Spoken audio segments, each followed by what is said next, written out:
اب اس کے بعد ایک اہم موضوع ہے عظمت صحابہ. اس کو پیش کریں گے محمد حارث شیخ رفیق. وہ آئیں اور عظمت صحابہ کے موضوع پر اپنی تقریر پیش کریں. محمد حارث شیخ رفیق.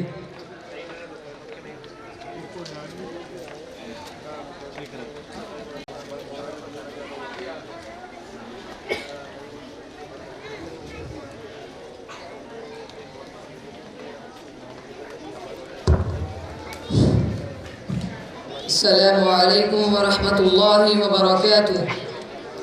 نحمد و نصلی علی رسولہ الکریم. اما بعد اعوذ باللہ من الشیطان الرجیم.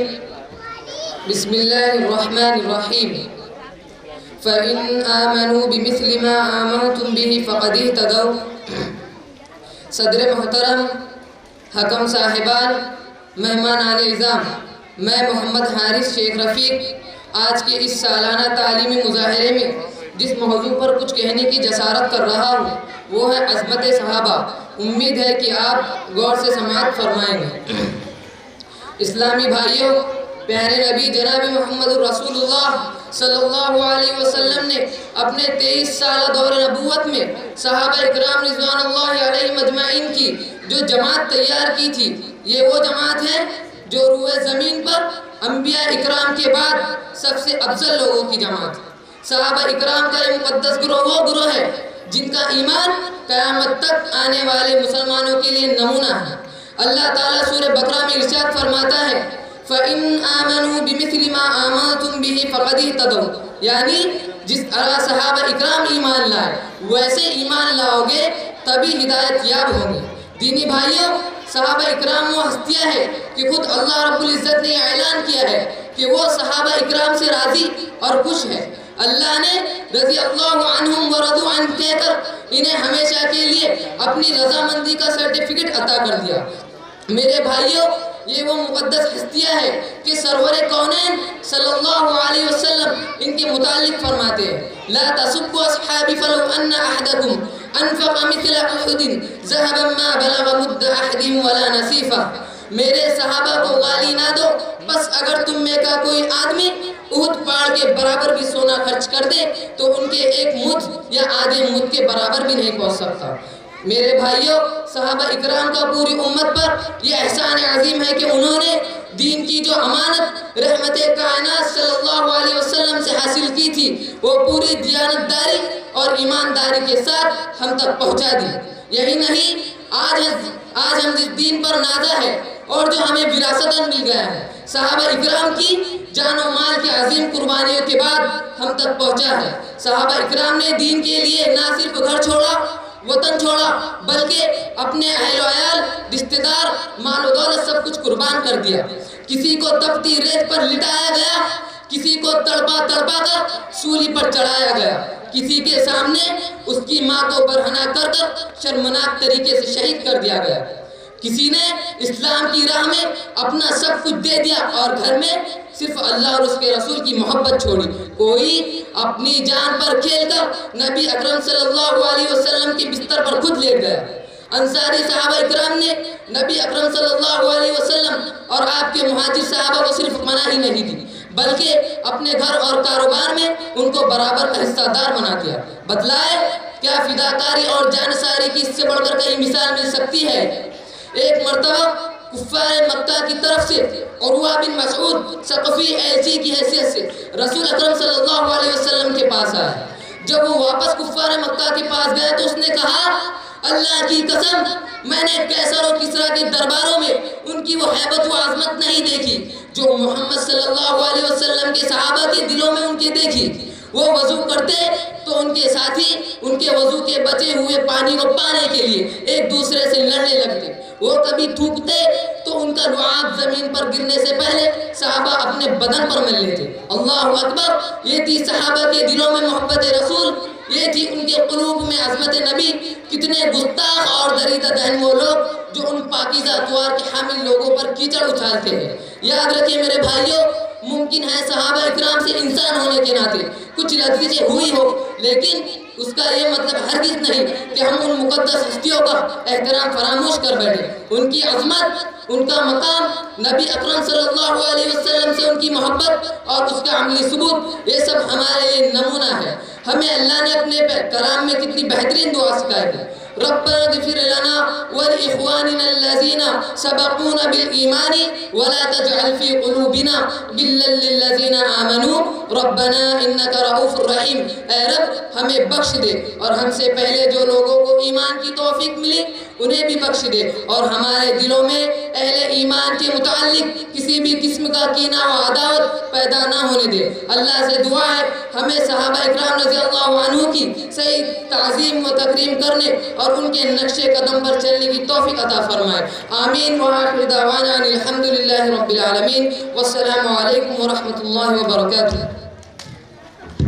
ماشاءاللہ، جزاکم اللہ خیر و احسن الجزاء. ابھی یہ بچہ عظمت صحابہ کے موضوع پر آپ کے سامنے خطاب کر رہا تھا اور یہ بتا رہا تھا کہ صحابہ کی تعظیم، صحابہ کی تکریم کتنی ضروری ہے، کیونکہ وہ ہمارے لیے مشعل راہ ہیں اور ہمارے لیے جو ہے ہمارے صحیح منہج بتانے والے وہ صحابہ کرام جنہوں نے ہر طرح کی قربانی دے کر کے اسلام کو صحیح طریقے سے آج دنیا کے اندر پیش کیا ہے. میرے بھائیوں، اب اس کے بعد جو ہے میں رضوان شیخ سبحان کو دعوت دیتا ہوں کہ وہ آئیں اور نظم پیش کریں. رضوان شیخ سبحان آئیں اور نظم پیش کریں.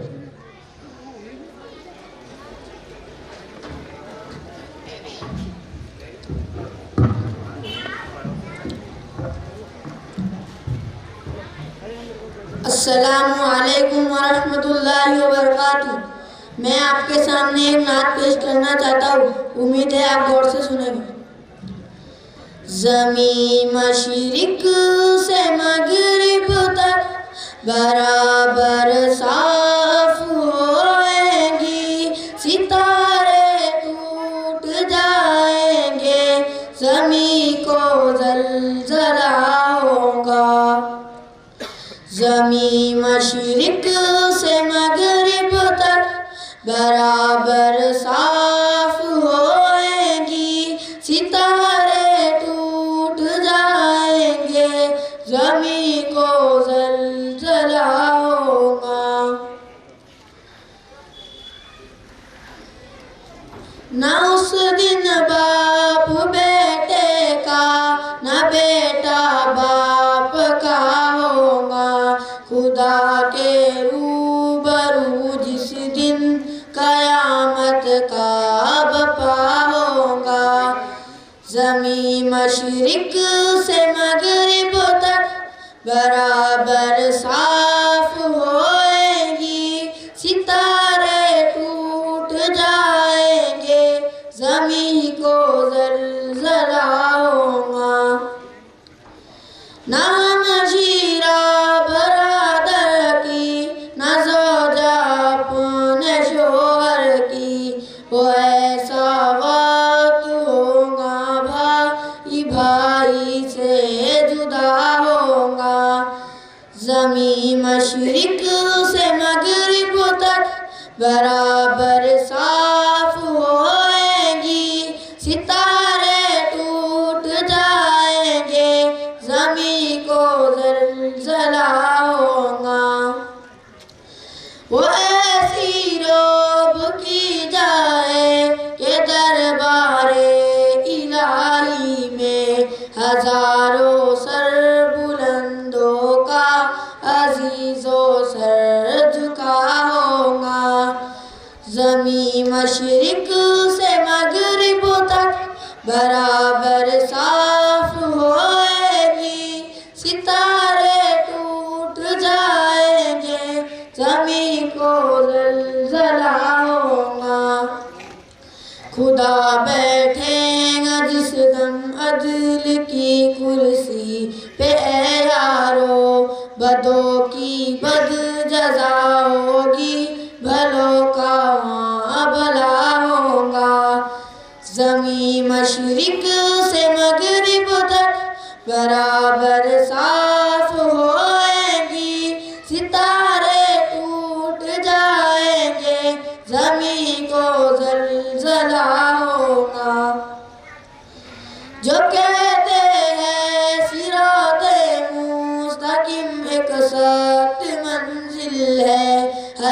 کو اس کے اوپر سے عزیزو دوڑنا ہوگا. زمین مشرق سے مغرب تک برابر صاف ہوئے گی. ستارے ٹوٹ جائیں گے, زمین کو زلزلہ ہوگا. کوئی جائیں گے جنت میں, کوئی نارے جہنم میں.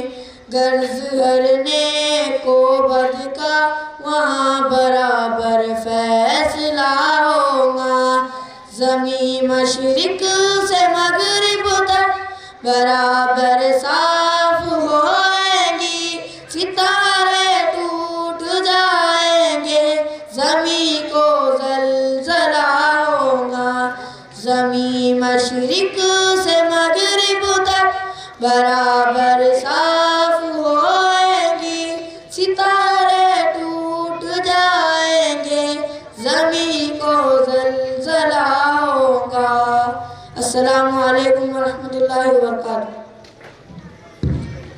ماشاءاللہ, یہ بچہ نظم کی شکل میں قیامت کا نقشہ آپ کے سامنے پیش کر رہا تھا.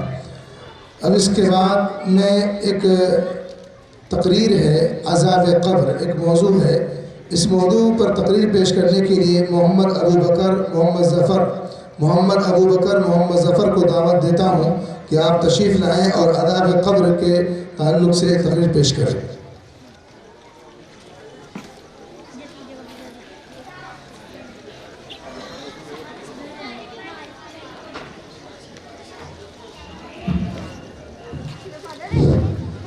السلام علیکم ورحمۃ اللہ وبرکاتہ.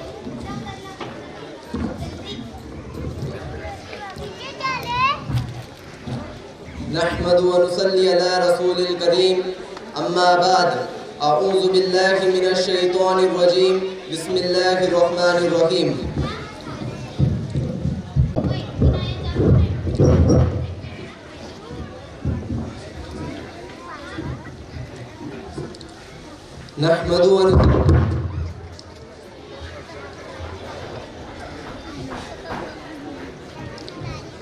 نحمد ونصلی علی رسول الکریم. اما بعد, اعوذ باللہ من الشیطان الرجیم. بسم اللہ الرحمن الرحیم. صدر محترم, حکم صاحبان, اساتذہ اکرام اور میرے پیارے بھائیوں اور بہنوں, میں محمد ابو بکر محمد ظفر آج کے اس تعلیمی مظاہرے میں جس موضوع پر کچھ کہنے کی جسارت کر رہا ہوں وہ ہے عذاب قبر. محترم سامعین اکرام, قبر تاریکی, تنہائی و حشرت کی جگہ ہے اور یہ ایسی وادی ہے جس سے ہر شخص کو گزرنا ہے, کیونکہ عذاب قبر پر حق ہے. اس پر ایمان لانا ایمان بالیوم الآخر کا حصہ ہے. ایک مرتبہ حضرت عائشہ صدیقہ رضی اللہ عنہا اللہ کے نبی صلی اللہ علیہ وسلم سے عذاب قبر کے متعلق دریافت کیا تو آپ صلی اللہ علیہ وسلم نے فرمایا, نعم عذاب القبر حق, ہاں عذاب قبر پر حق ہے. اس لیے نبی کریم صلی اللہ علیہ وسلم نے بے شمار حدیثوں میں عذاب قبر کی حقیقت کو بیان کیا ہے. حضرت براء بن عازب رضی اللہ عنہ بیان کرتے ہیں کہ ہم لوگ نبی کریم صلی اللہ علیہ وسلم کے ساتھ جنازے میں شریک تھے.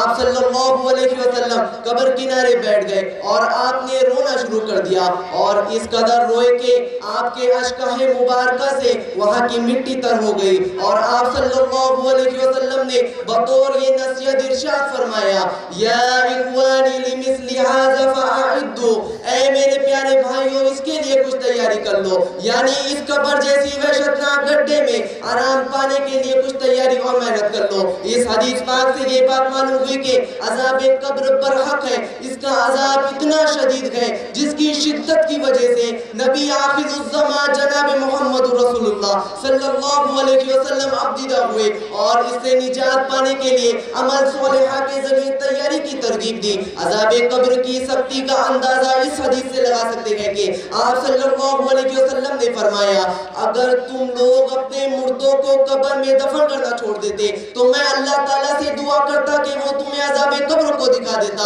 اور اس خطرناک وحبتناک منظر و عذاب تم کو سنا دیتا جو میں سن رہا ہوں۔ اس حدیث سے یہ بات معلوم ہوئی کہ آپ صلی اللہ علیہ وسلم امتیوں کو عذاب قبر کو دکھانا چاہتے تھے، مگر یہ خدشہ و خوف ظاہر ہوا کہ کہیں لوگ اپنے مردوں کو قبر میں دفن کرنا نہ چھوڑ دے، اور آپ صلی اللہ علیہ وسلم نے فرمایا اللہ کی قسم اگر تم لوگ وہ چیز جان لیتے جو میں جانتا ہوں تو تم لوگ زیادہ روتے اور کم ہنستے اور بستروں پر بیویوں سے لطف اندوز ہونا ترک کر دیتے اور اللہ کی پناہ طلب کرتے ہوئے میدانوں کی طرف نکل جاتے۔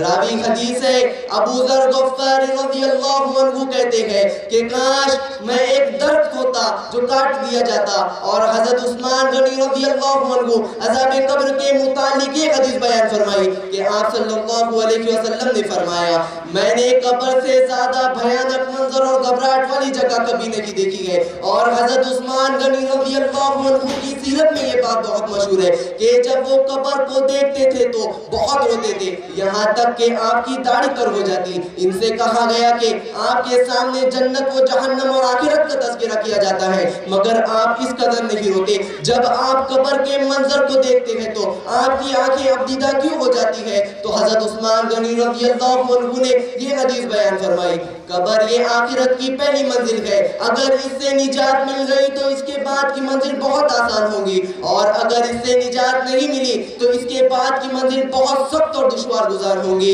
اسی عذاب قبر کی سختی کی بنیاد پر حضرت ابو ہریرہ رضی اللہ عنہ مرد الموت میں رونے لگے۔ لوگوں نے رونے کی وجہ پوچھی تو جواب دیا کہ دیکھو میں اپنی دنیا کی محبت اور اس کی جدائی کی وجہ سے نہیں رو رہا ہوں بلکہ آئندہ پیش آنے والی حالات کی وجہ سے رو رہا ہوں، کیونکہ میرا سفر طویل ہے توشہ قلیل ہے اور میں نے ایسی بلندی پر شام کی ہے جس کے آگے جنت ہے جہنم، اور ان دونوں میں سے میرا مقام کیا ہوگا؟ معزز حاضرین، قبر آخرت کی پہلی منزل ہے، اگر یہ آسان رہی تو اس کے بعد کی منزلیں انشاءاللہ آسان رہیں گی، اور اگر یہ منزل پریشان کن رہی تو اس کے بعد کی منزلیں اور زیادہ پریشان کن رہیں گی۔ یہی وجہ ہے کہ نبی پاک صلی اللہ علیہ وسلم نے قبر میں ہونے والے سوالات کے جوابات کی تیاری کی ترغیب دلائی، اور اسلاف امت نے عذاب قبر کی سختی کی بنیاد پر اپنے آنسوؤں کو بہا کر یہ بتایا ہے کہ واقعے میں قبر وحشتناک گڈھا ہے۔ ایک موقع پر آپ صلی اللہ علیہ وسلم نے عذاب قبر کے موضوع پر خطبہ دے رہے تھے تو اس میں سارے صحابہ اکرام دھاڑے مار مار کر رونے لگے، لیکن آج ہمیں عذاب قبر کی کوئی فکر نہیں، ایسا لگتا ہے کہ ہمیں مر کر قبر میں جانا ہی نہیں ہے، جبکہ ہر انسان کی موت یقینی ہے اور اس قبر جیسی مشکل ترین منزل سے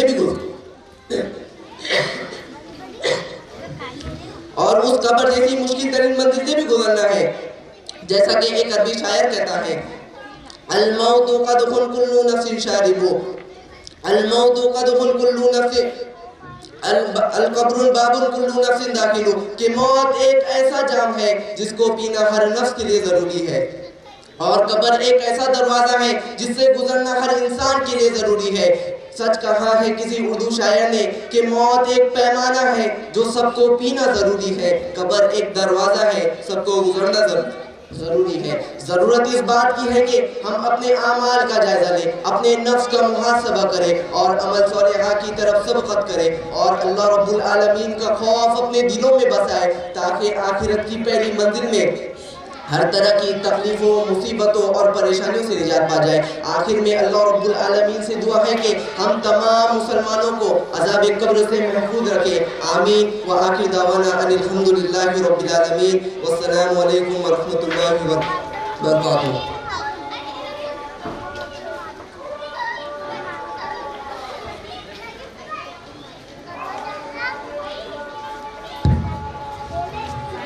جزاک اللہ، ماشاءاللہ اس بچے نے عذاب قبر کے تعلق سے بڑی اہم باتیں ہمارے سامنے رکھی۔ ہمارے کسی بھائی نے خوش ہو کر ابو بکر ظفر کو 100 روپے انعام دیا ہے، وہ آئے اور لے کر جائے۔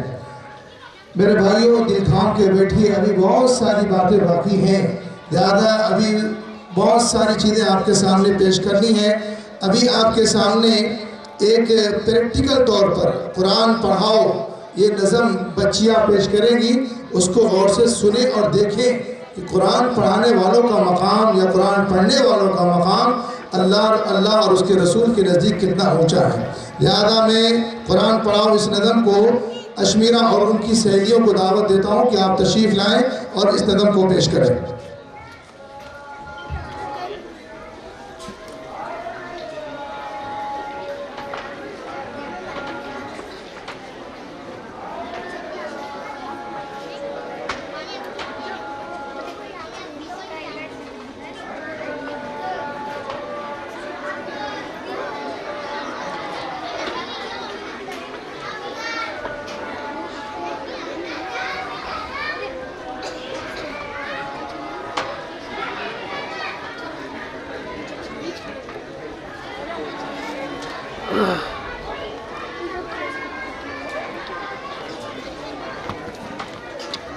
اذان ہو رہی ہے، 2 منٹ رک جائیے۔